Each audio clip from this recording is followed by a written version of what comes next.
గత 30 సంవత్సరాలుగా ఎన్ఎస్సీ నాయకుడి నుండి మంత్రి వరకు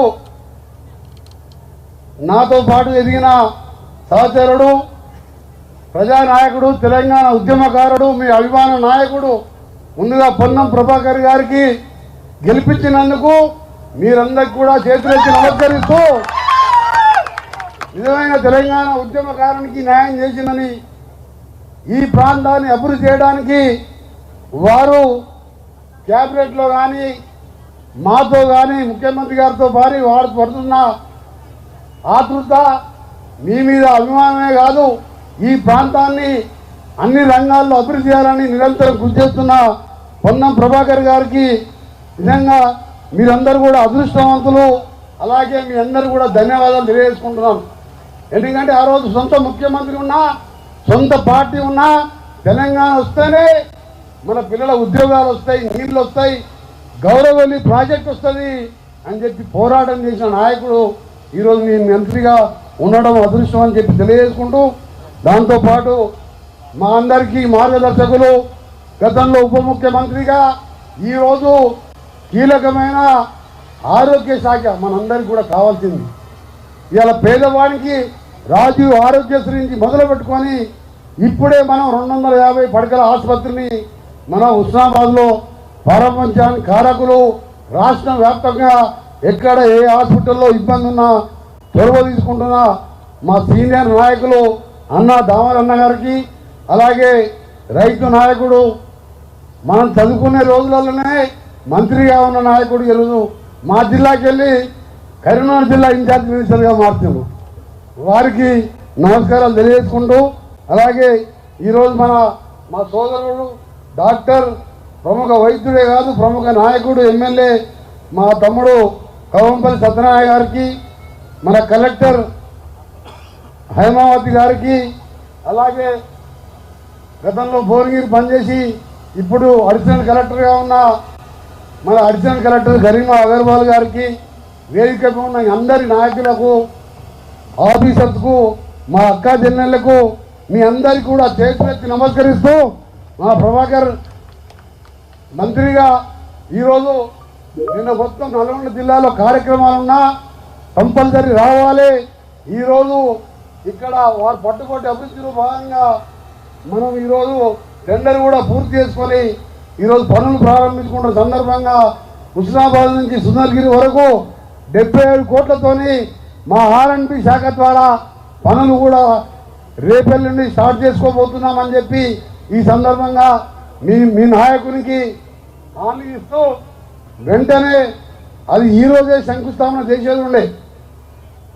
ఇంకొక రోడ్ అడిగిండు, కొత్తపల్లికి వెళ్ళి సుందరగిరికి 10 కిలోమీటర్లు 85 కోట్లతోని వారం రోజుల్లోనే దాన్ని కూడా శాంక్షన్ చేపించి వెంటనే దీంతో పాటు ఒక నెల రోజులు ఆలస్యంగా పనులు ప్రారంభించే విధంగా మా ఆర్ఎండ్బి శాఖ శాంక్షన్ చేస్తుందని చెప్పి మీకు తెలియజేసుకుంటూ, దాదాపు ఇంకా కరీంనగర్ జిల్లాలో చుట్టుపక్కల 162 కోట్ల రూపాయలతో 8 వర్కులు కూడా శాంక్షన్ చేయడం జరిగింది. దాంతోపాటు మీ అందరు కూడా 2 విషయాలు ఎక్కువ చెప్పకుండా మీ అందరికీ తెలుసు. 10 సంవత్సరాల నిరీక్షణ అవసరం.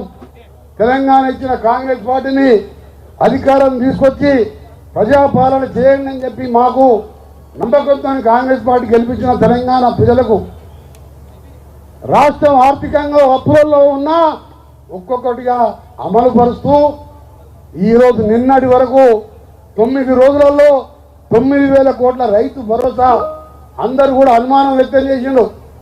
కాంగ్రెస్ పార్టీ వస్తే 10 ఎకరాలకే వస్తుంది, 5 ఎకరాలకే వస్తుంది. ప్రతి మంది అకౌంట్లో పడ్డాయా లేదా?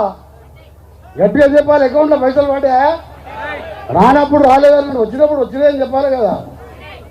ఇంత ఆర్థికంగా జీతాలు ఇవ్వలేని పరిస్థితిలో మనకు ప్రభుత్వం చేతికి వచ్చింది. 8 లక్షల కోట్ల అప్పు వచ్చింది, మన చేతికి అధికారం వచ్చింది. చూస్తే జీతాలు 15వ తారీఖు వచ్చాయి. వారానికి 3 జిల్లాలు 4 జిల్లాలు పెన్షనర్స్కి ఇప్పటికి కూడా బకాయిలు ఉన్నాయి. ఆ పరిస్థితిలో ఈరోజు రేవంత్ రెడ్డి గారి నాయకత్వంలో సీనియర్ మినిస్టర్స్గా మేమందరం కూడా నిరంతరం కృషి చేస్తూ, తుమ్మల నాగేశ్వరరావు గారు అగ్రికల్చర్ రైతులకు ముఖ్యం కాబట్టి ఈరోజు రుణమాఫీ 21,000 కోట్లే కాదు ఇంకా ఎన్నో కార్యక్రమాలు వారు తెలియజేస్తారు మీకు. మీ అందరికి కూడా ఒకటే మాట ఇస్తున్నాం, కొట్లాడి తెలంగాణ తెచ్చినాం, దళితులను ముఖ్యమంత్రి చేస్తా, అందరికీ డబుల్ బెడ్రూమ్ కట్టిస్తా అని చెప్పి ఆ రోజు నమ్మి అధికారం రాకపోయినా బాధపడలే. కానీ ఒక్క ఇల్లు కట్టలేదని మనం బాధపడ్డాం, ఒక ఉద్యోగం ఇవ్వలేదని బాధపడ్డాం. ఒక గౌరవెల్లి ప్రాజెక్టు ఈ ప్రాంతాన్ని ఈరోజు రైతులందరికీ ఉండే ప్రాజెక్టుని ఈరోజు 10 ఏళ్లలో మల్లన్న సాగరు కొండపోచమ్మ పూర్తి చేసింది తప్ప ఈరోజు మళ్ళా ఆ పొన్నం ప్రభాకర్ గారు గౌరవెల్లి పూర్తి చేయడానికి ఇచ్చిన 10 ఏళ్ల సమయంలో గౌరవెల్లి ప్రాజెక్టును ఎంతమంది రైతులు ఉద్యమాలు చేసినా ల్యాండ్ ఎక్విజిషన్ క్లియర్ చేసి ఎప్పుడో 8 ఏళ్ల కింద కంప్లీట్ అయ్యే ప్రాజెక్టు దాన్ని పక్కన పెట్టింది. ఇలా ఎన్నో అనుకున్న ఆశలు నెరవేరిన సమయంలో మీ అందరికీ ఒక సీనియర్ ఎమ్మెల్యేగా 5 సార్లు ఎమ్మెల్యేగా ఒకసారి ఎంపీగా మన సిద్దిపేట వరకు ఎంపీగా ఉంటుంది. సిద్దిపేట జిల్లా కూడా నాకు 4 మండలాలు చేర్యాల వరకు కూడా వచ్చేది. చేర్యాల అంటే జనగాం కాన్స్టిట్యున్సీ, అక్కడ ఎంపీగా నేనే ఉన్నాను. అప్పుడు ఇక్కడ వాళ్ళందరూ కూడా పరిచయమే. అందుకనే మీ అందరికీ కూడా మరొకసారి హామీ ఇస్తూ నా వంతు మా పొన్నం ప్రభాకర్ గారు మా సోదరుడు మేమందరం తప్పకుండా టీమ్గా ఉండి తెలంగాణతో పాటు హుస్నాబాద్ని మీరు కలలుగన్న కోరికల్ని నెరవేర్చడానికి మా వంతు అండగా ఉంటాం. మాకు ఒకటే ఆశగా తెలంగాణ ఇచ్చిన సోనియా గాంధీ ఆంధ్రప్రదేశ్లో ఒక వార్డు మెంబర్ కూడా లేడు కాంగ్రెస్కు. ఎందుకంటే రాష్ట్రాన్ని విడగొట్టింది హైదరాబాద్ తెలంగాణకి ఇచ్చిందని కోపంతో అయినా బాధపడలే. తెలంగాణ వచ్చింది 4 కోట్ల మంది బాగుండాలని మేము అదే కోరుతున్నాం. ఇలా కాన్స్టిట్యున్సీకి 5,000 ఇండ్లు 4,000 ఇళ్ళకి శాంక్షన్ ఇచ్చుకున్నాం. 5 లక్షలతో మీరు సొంతంగా స్థలం ఉన్న వాళ్ళు కట్టుకోమని చెప్పి ఇంకా ఎన్నో సంక్షేమ కార్యక్రమాలు చేస్తూ ముందుకు పోతున్నామని చెప్పి తెలియజేసుకుంటూ నా దగ్గరికి ఈ ప్రాంతంలో రాజిరెడ్డి అని ఒక రిపోర్టర్ ఉండే హుస్నాబాద్లో నేను ఎంపీగా ఉన్నప్పుడు నా దగ్గరికి వాళ్ళు అప్పుడు ఇక్కడ జడ్పీటీసీగా పోటీ యాదవరెడ్డి గారు ఒక లక్ష్మణ్ అనే అబ్బాయిని తీసుకొచ్చారు. డాక్టర్ సీట్ వచ్చింది సార్, ఆ అబ్బాయికి చదివిస్తాను తల్లిదండ్రులు పైసలు లేవంటే నేను గత 3 సంవత్సరాలుగా ప్రతి సంవత్సరం 1,00,000 రూపాయలు కట్టిస్తూ ఆ అబ్బాయి 3వ సంవత్సరం మంచి పర్సెంటేజ్తో పాస్ అయింది. ఇలా రాష్ట్రం మొత్తం కూడా నా దగ్గరికి వస్తుంటారు.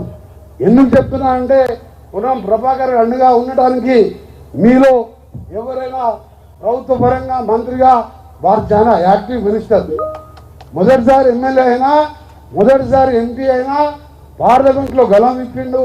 ఇలా మంత్రిగా హైదరాబాద్ ఇన్ఛార్జ్ మినిస్టర్. మీకు తెలుసుగా హైదరాబాద్ ఎంతమంది అంటే 1 కోటి జనాభా. అక్కడ మినిస్టర్ లేడు, అక్కడ మినిస్టర్ ఆయనే. మళ్ళీ సాయంత్రం చూస్తే హుస్నాబాద్లో కనబడతాడు. ఎడిపోయినామంటే అక్కడ 4 గంటలు టైం దొరికితే హుస్నాబాద్కి వస్తాడు, అన్నని కలుతాడు, అన్ని మండలాలు తిరుగుతాడు. మళ్ళీ రాత్రి ఇక్కడ బస చేసి పొద్దున కార్యక్రమాలు చూసుకొని మళ్ళీ హైదరాబాద్లో కనబడతాడు. నా ఇంటి పక్కకే ఆయన మినిస్టర్ క్వార్టర్. అక్కడ ఎప్పుడు జాతర ఇంటికాడ హైదరాబాద్ అంటే 1 కోటి జనాభా. అక్కడ మినిస్టర్ ఆయనే. హుస్నాబాద్ కరీంనగర్ మరొక సీనియర్ నాయకుడు మా దగ్గర మిత్రుడు శ్రీధర్ బాబు గారు, మొన్ననే అబ్దుల్ లక్ష్మణ్ గారు మంత్రి ఆయన. ఇక్కడ మీ కలెక్టర్ గారు సిద్దిపేట కలెక్టర్ గారి మా అర్చనల్ కలెక్టర్ గారు చాలా యాక్టివ్గా ఉన్నారు. అలాగే కరీంనగర్ కలెక్టర్ పొమేల గారు గతంలో మా భువనగిరి కలెక్టర్గా చేశారు. మంచి ఆఫీసర్లు ఉన్నారు. మీ అందరు అదృష్టవంతులను తెలియజేసుకుంటూ ఇంకా కూడా జరగబోయే కాలం చాలా ఉన్నది. మా ప్రభుత్వం వచ్చి 18 మాసాలే అయింది. ఎన్ని కార్యక్రమాలు చేసినాయో మీ అందరికీ తెలుసు. ఇంకా చేయవలసింది చాలా ఉందని చెప్పి తెలియజేసుకుంటూ మరొకసారి మళ్ళా 85 కోట్ల రోడ్డుతో పాటు ఇంకా అభివృద్ధి కార్యక్రమాలు స్టార్ట్ చేసే కార్యక్రమాలు చాలా ఉన్నాయి. అవన్నిటి కూడా మీకు అండగా ఉంటామని మళ్ళొక్కసారి వచ్చే స్థానిక సంస్థల ఎన్నికలు ఎట్లా మీరు గెలిపిస్తారు. కానీ ఆ తర్వాత వచ్చే ఎమ్మెల్యే ఎలక్షన్లో పొన్నం ప్రభాకర్కి ఎంత మెజార్టీ రావాలి? నాకు మన 55,000 వచ్చింది, ఆయనకు 1,00,000 రావాలి మళ్ళీ. అలాంటి నాయకుడు ఉద్యమకారుడు మీకు ఎమ్మెల్యేగా ఉన్నాడు. అందుకనే మీ అందరికీ కూడా ఘనంగా స్వాగతం పలికి దాదాపు 15 కిలోమీటర్ల ర్యాలీతో పాటు స్వాగతం పలికిన మీ అందరికీ చేతులెత్తి నమస్కరిస్తూ మా సోదరునికి మరొకసారి ధన్యవాదాలు. ఎందుకంటే మీ అందరినీ అక్క చెల్లెల్ని ఇంతమందిని కలుసుకునే అవకాశం కల్పించినందుకు, అలాగే అభివృద్ధి విషయంలో